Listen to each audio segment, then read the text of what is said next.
முருகா முருகான்னு சிந்திச்சுக்கிட்டே இருந்தோம்னா வாழ்க்கையில வரது அத்தனை முருகனுடைய பிரசாதமாகத்தான் தெரியும். அது நல்லது வந்தாலும் சரி, கெட்டது வந்தாலும் சரி. ஆதிசங்கரர் சொல்லுவார், வாழ்க்கையில ஒருத்தனுக்கு தொடர்ந்து இன்பம் வந்து கொண்டே இருந்தால் அது இறைவனுடைய பிரசாதம். துன்பம் வந்தால் மகா பிரசாதம்.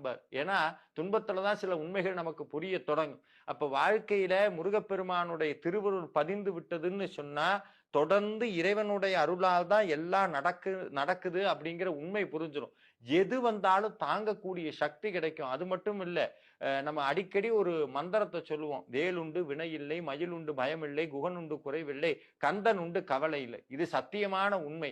எதை பார்த்தும் பயம் வராது. நம்ம வாழ்க்கையில எப்பவுமே என்ன பண்ணுவோம்னா, ரெண்டே ரெண்டு உணர்ச்சிகள்ல தான் மனித சமூகத்துல பெரும்பான்மையானவங்க இருக்கிறாங்க. ஒண்ணு பயம், இன்னொன்னு கவலை.